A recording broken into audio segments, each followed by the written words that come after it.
All right, good afternoon. You are seeing a display here today of the power of partnerships.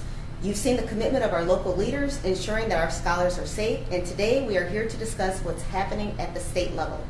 I am proud to welcome State Attorney General Dana Nessel. Here today, she has reached out to stand with us on this very critical issue, getting guns out of the hands of our children.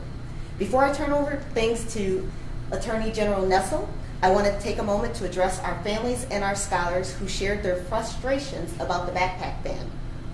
I even know that some of our students protested today. I want our families, especially our scholars, to know we stand with you. We get it. I have never imagined in my career that I would be having to do something around this, banning backpacks. I want children to be safe.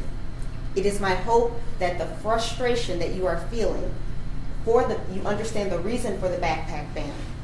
The fact that guns are winding up in the hands of our youngest scholars. Something has got to change. I've asked our Chief of Staff and Executive Director of Public Safety, Mr. Larry Johnson, to share some remarks about the implementation of the backpack ban and how things went today. But first, I will turn things over to State Attorney General Ms. Dana Nessel. Thank you. Thank you so much for having me. And you guys are always so welcoming when I come to Grand Rapids, and I appreciate the opportunity to be here. I think it's, just the timing, of course, of my visit today, and that intersecting with some of the things that we've been doing in Lansing. You may or may not know I have been a very tenacious advocate on behalf of these new gun laws, two of which have already been signed into law, another that's going to be signed into law very shortly. But again, the one that I think is most important for the purposes of our conversation today, safe and secure storage. And it's so basic. It is literally just, if you are a firearm owner, if you have that gun in a place where minors are regularly found or could be expected to be found, you have to secure it safely in a manner where children can't harm themselves or others. And again, I know we had this conversation that firstly, part of this new law is that a gun cannot be sold without a locking device. So that's actually part of the sales process or the purchasing process at this point. But also we talked about how easy it is if somebody understands that they are not in compliance with the law and they don't have a gun lock, how easy it is to get one. And anybody can just call up the Grand Rapids Police Department and find out how they can get a free gun lock. And it is a very simple thing to do. And then the utilization of it is a very, very simple thing. But on the other side, I mean, we are talking about something that's in the penal code, right? So that means that there are consequences in the event that a person does not safely secure their firearm. And again, criminal penalties that attach to that, escalating, of course, in the event that a minor actually uses that weapon. And I'm grateful for it. If you look at it from a polling perspective, and not that we should look at everything in public safety as what's popular or not popular. I'm sure there are many things that are just not popular but very necessary and needed. But these are very popular laws. The vast majority of Michiganders wanted these laws in place, and that includes a majority of gun owners who they want their children to be safe as well. And so, I hope as awful as these incidences are, and they're tragic, they're awful, even though nothing, terrible resulted from a perspective of an injury or a fatality, that's scary. And it has a chilling effect on the entirety of these scholars in the Grand Rapids School District. I mean, it is frightening to think that you could be sending your child to school and another child has a weapon. So hopefully this is an opportunity. We think of it as a messaging to get out that this is an illegal act, or it will be certainly as of next year. I wish I had a specific date. I don't, because it's predicated on when sine die falls, and boy, that's a whole conversation. I've never been in the legislature, but there's a lot to to contemplate as to what the exact date will be of enactment, but soon. You know, I'm I'm upset that we didn't have immediate effect, and I think that had the majority of the legislators done the right thing, we would have immediate effect, and it'd be the law as of right now. But it's going to be the law soon, and that does allow people to have time to, when I say get into full compliance, to get their gun laws if they don't have them. But what I would say to people is, no time like the present. You are still doing the wrong thing if you're not properly securing your firearm for minors in the household. And in order to keep your household safe, in order to keep kids at school safe and communities safe, those guns need to be properly secured from children. Well, thank you, Attorney General Nessel, and for our community. We're excited that the legislators have taken a stance and really put some focus on safe gun storage. That means a lot to us here in school safety and security because it's an opportunity to make sure that weapons don't end up in school. It's an opportunity to save a young person's life. It's an opportunity not to traumatize more young people in our community. And that means a lot to us in this community. So we ought to continue to work with our families, our scholars, hear their voice, because it's so important to hear their voice. We know that the last 24 hours in our community has been very difficult for our families as well as our scholars. Yesterday, we said to them that we did not want them to bring book bags. And we want to hold to that right now. What we want to do is continue to gather more data from them, hear from them, and then in the coming months, before we start school again, we'll make the best decision for our community and how to help keep them safe. We think there somewhere lies an answer, but the answer today is to listen to them, but more importantly, keep them safe. So we're excited that you spent some time with us this afternoon to discuss some very important topics. We think, I know that we are in a district where we put security at the top of the educational agenda. We know that nothing can happen here without a safe environment. And so we thank all of our partners, our community, our families, more importantly, our scholars who have put their trust in Dr. Roby's hands and my hands to keep them safe and to educate them. And to our state legislators, but more importantly to you today, we say thank you because it shows a lot of your care about what needs to happen in this community, in this state, and around safe gun storage and around safe schools, and we appreciate that. Well, I think it's going to be something that's really beneficial for Grand Rapids, beneficial for the entire state. Yeah, it's great to be here. All right. Did you all have questions for the AG before she gets to go? Attorney General, just in terms of the safe storage laws, I know you were talking about it a little bit, but in terms of this being another tool for the tool chest of school officials, law enforcement, I guess particularly looking at a school situation, can you speak to the public in terms of how your office and local prosecutors will be expected to deal with this, I guess, just in a general sense? Yeah, well, I mean, firstly, education, I think, is the first and probably the most important piece of this because for a lot of folks, I don't think that they're trying to be bad parents, and in the future, I don't think they're going to want to violate the law. I think oftentimes, as we've been talking about, it's just a matter of not being properly educated about the issue and about the great importance and the difference that it can make just by simply safely and securely storing that firearm. So that is the first piece of it. But I have to say that the second piece of it really is enforcement. And you have to have law enforcement, whether that's the municipal agencies, the Grand Rapids Police Department, the Kent County Sheriff's Department, Michigan State Police, and certainly at my office as well. You have to have people in law enforcement that are willing to enforce these laws. And I think it's terrible messaging, some of which I've heard as of late, not specifically as much in terms of this law, but other gun laws that will go into effect soon. I think it's a terrible message to say, well, I'm not going to enforce a law based on my beliefs about that the constitutionality of it, particularly when we haven't had any constitutionality issues, right? In states where all of these laws, the ones we're talking about in Michigan, have been challenged, they've all withstood the test of judicial scrutiny, and they will here as well. And I've made it very clear that I'm going to be a tenacious defender of these laws if and when they're challenged in court.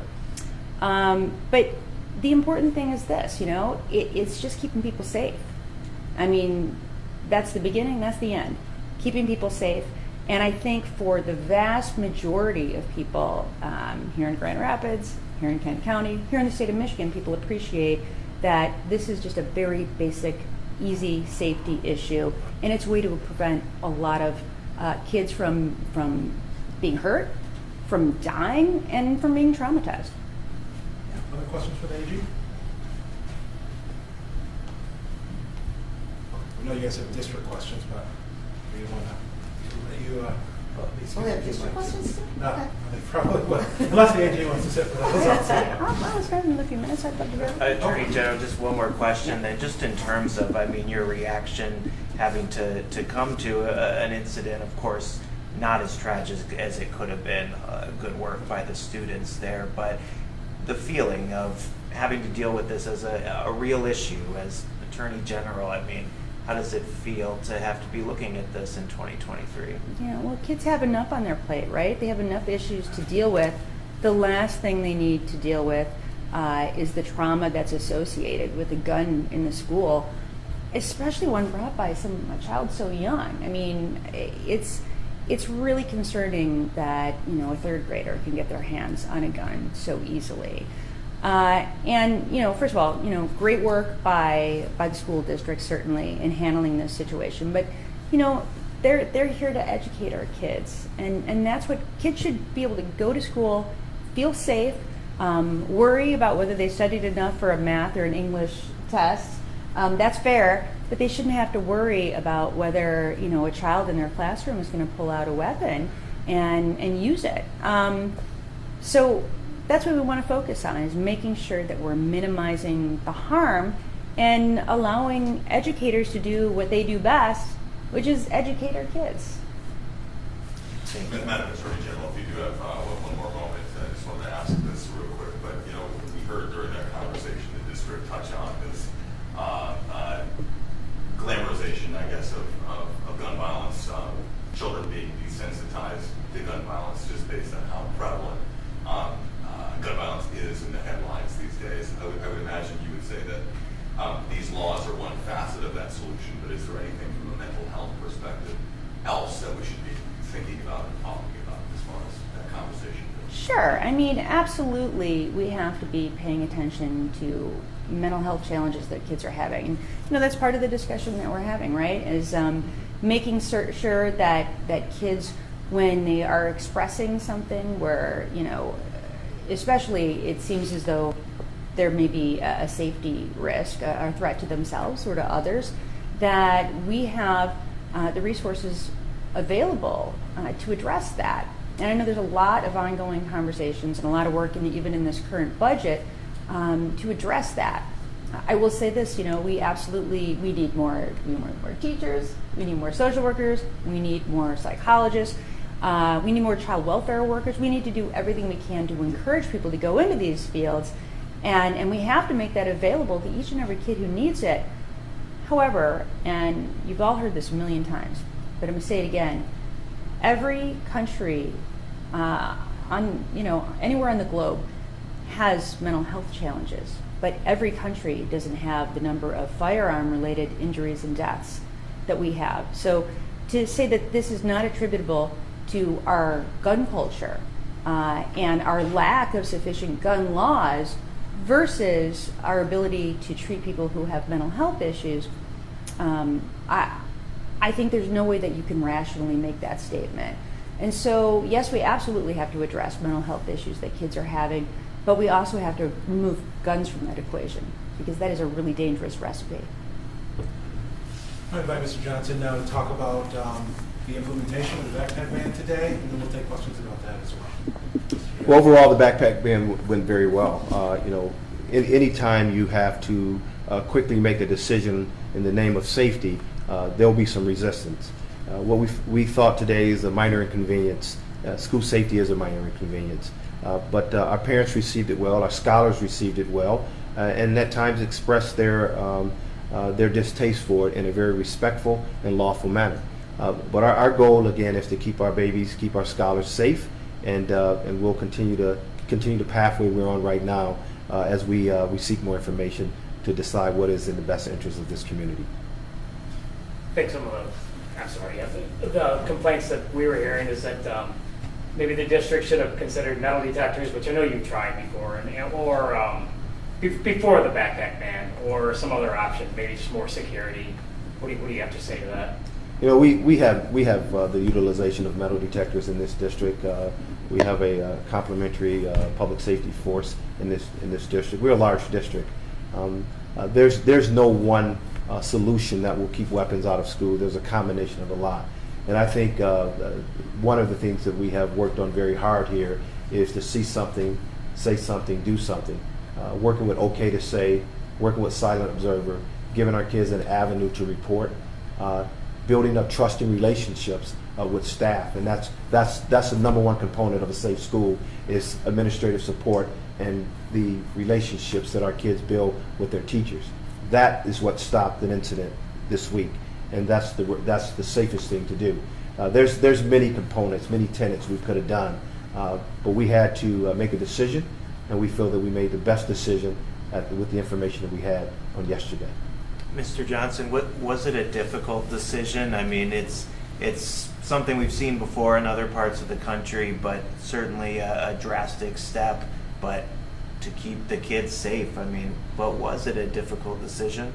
It's always a difficult decision. We have to take our young people out of their routine, and understanding that it could cause some heartache from some families. So we understand that, and we've got some practices and procedures in place that will accommodate those families that may need a minor adjustment to be able to overcome the need to carry a book bag every day. There's various reasons why our scholars bring them.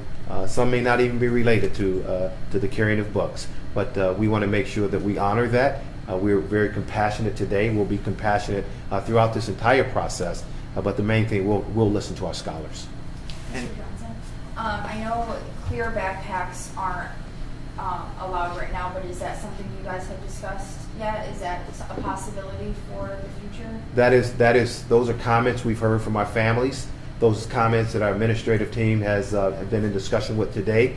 And again, we'll continue to have all discussions. We'll take nothing off the table, but what we will do, and we will not compromise safety, but we will come up with a solution that will work for everyone. And surely there may be one or two that may not be happy with what we decide, but it's going to be a collective decision with scholar input, our superintendent and her cabinet's input, our teachers and administrators' input, but more importantly, our families that support Grand Rapids Public Schools. And Mr. Johnson, and for you as well, Superintendent, but do you have plans for getting the message out there, educating families about the safe storage laws, and would you be able to just elaborate on those efforts? Yes, we're going to continue to elaborate on that with our families. We're going to work with our community partners. As I said earlier, our clergy, our community is helping us get the message out there as well. And on May 20th, we had a previously scheduled community forum to talk about school safety and security. What I'm going to say is that when a child finds this in the dresser drawer at home, it is very difficult for them not to pick that up and put it in their book bag. So we want to educate our parents that even if that child had picked that up and it had a gun lock on it and had been safely stored away, we reduce the opportunity for it to get into a school, but more importantly, had it gotten into a school with a gun lock on it, then the likelihood of being a danger to someone else is reduced. So we're going to work with our families so we can eliminate stuff like this from coming into our buildings, but more importantly, eliminate these from getting on the streets in the city of Grand Rapids to make our community safer. And is that the firearm from yesterday? That is one of the firearms from last week. At Cesar Chavez? Yes. I have a question for you. I know the last few incidents, and all of them have been elementary or middle school related, but what about the high schools? Is that something you are seeing in the high schools as well, or is it an issue in the high schools? Are students just not reporting it? I mean, what are you seeing at the upper level schools? Fortunately, this year we have not had any incidents in our high school where someone has brought a real gun to school. There may have been lookalikes and things like that, but we also have additional security measures that take place at the high school that we previously had not considered at our elementary and middle school levels. And so we have had incidents in the past, but this year it has been at the elementary and the middle school level, which is alarming for all of us. Superintendent, if I could just follow up on that real quick. Is there a sense for whether you will consider applying some of those security protocols that are in place in the high school to the other buildings in the lower? So yes, of course we have security protocols in all of our buildings. I was talking about kind of more of the technical things where we often have metal detectors at the secondary level, specifically high schools, and we have not necessarily had those as permanent fixtures in our lower elementary buildings. Okay. Possibly, I know the backpack ban is indeterminate right now, and there's this underlying process that's going to be playing itself out, but is Yes. that a possibility?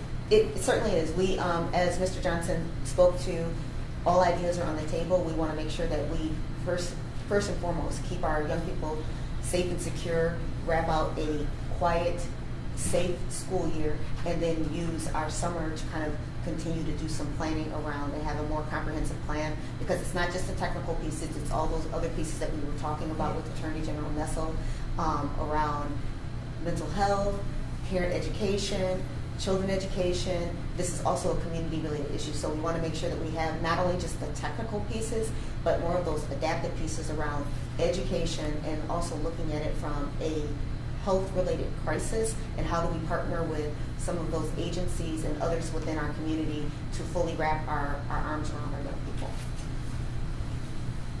All right. Any other questions?